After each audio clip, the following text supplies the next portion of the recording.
Landmark Homes Premier is the first on the card from Manawatu on Manawatu Sires Produce Stakes race day for the 2-year-olds. We kick off at 21 minutes to 1 over 15.50.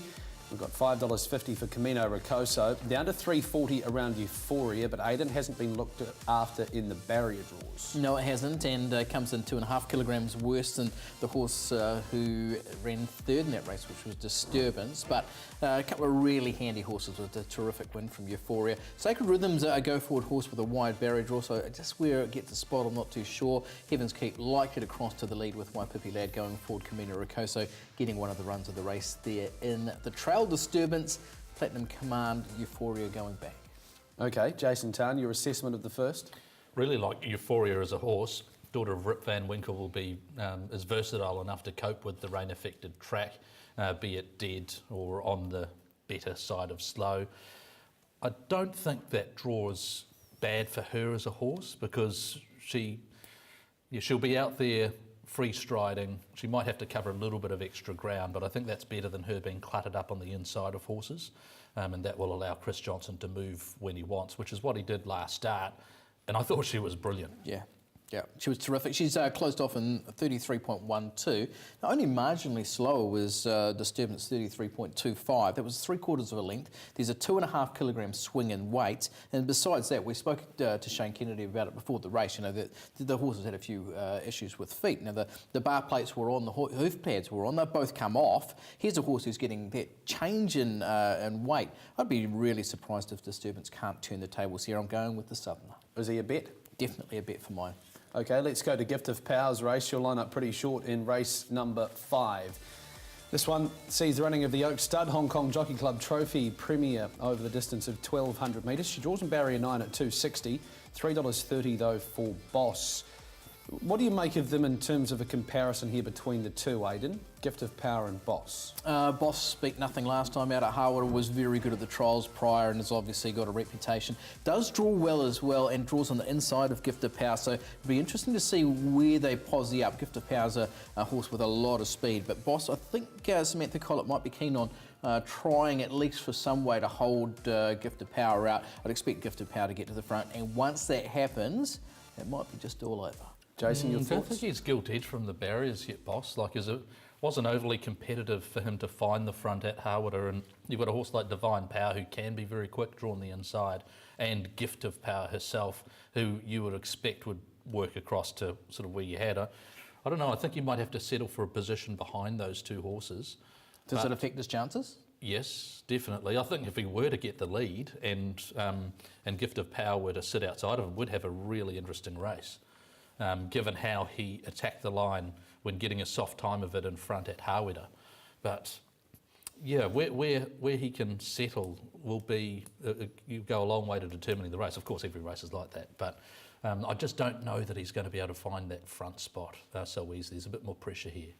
Okay. In terms of making money in the race, Aidan? Oh, I think all over Gift of Power? Absolutely. A Gift of Power, she's a class act. She's won 8 of 12.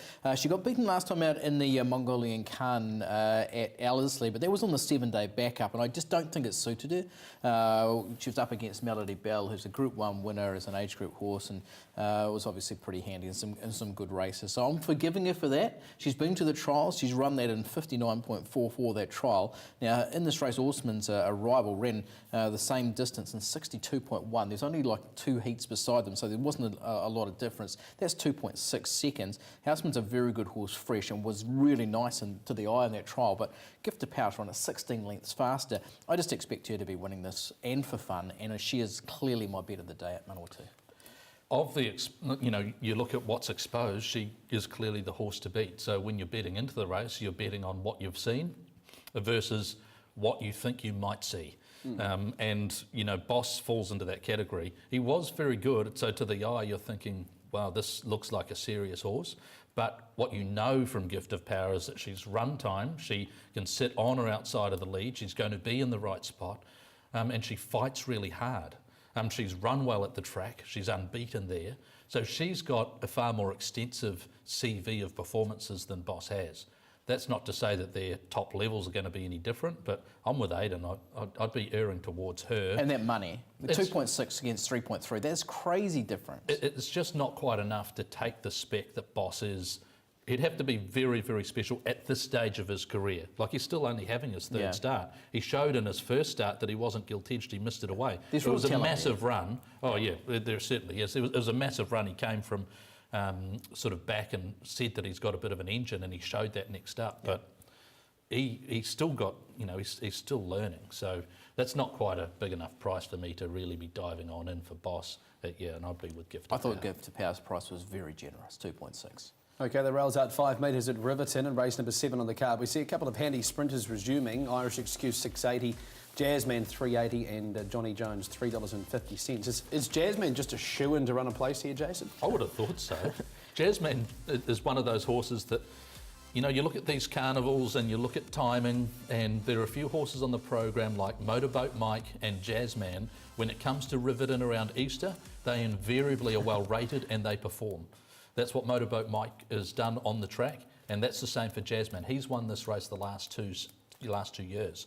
So I'd expect that, he's a pretty straightforward horse to ride. Just let him roll. Don't try and rate him. Just let him run. And, let the apprentice allowance of BB Hong come into play and collect the cheque at the end of it. Anything to add to that race, Aidan? I just thought Johnny Jones was a horse to beat here. You beat Jasmine last time. He just seems to be a really good progressive sprinter with form around the right horses in the South Island. So I had Johnny Jones on top here to beat Jasmine. Each their own, I suppose. We'll have you on head-to-head, Jazzman and Johnny Jones there on Saturday.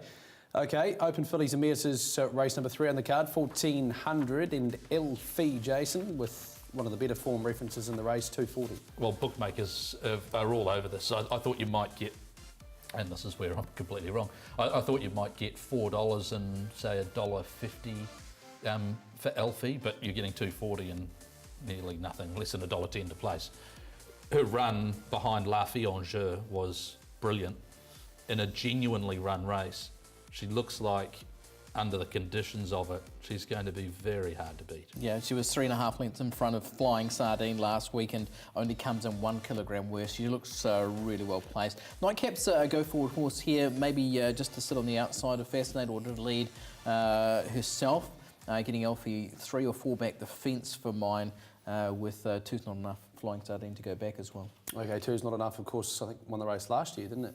Came down the outside. Flying Sardine's an interesting horse. Out of that same race, that Alfie, that gets a little bit of a positive weight. It's only 1 kilogram on a big enough margin, and it chased home Elfie 2 starts back as well. Elfie is the yardstick in here, though, isn't she? Yes, she's the yardstick for sure. Yeah, but I just know that Calvin Tyler at Riverton, this would be a race that he'd have in mind, and she's showed last start that she's coming into form. She'll be at peak. So she might actually have a length defined, or a length of improvement in her, in fitness and readiness, even though, I suppose she's been sort of sparingly-ish raced over the past couple of months, but those two, I'd be happy to say that they'll go close to Quinella in the race. Okay, Jason Tarn, Aidan Rodley, thank you so much, and to you at home on tab.co.nz, all of our bank bets are down below. We'll catch you next week.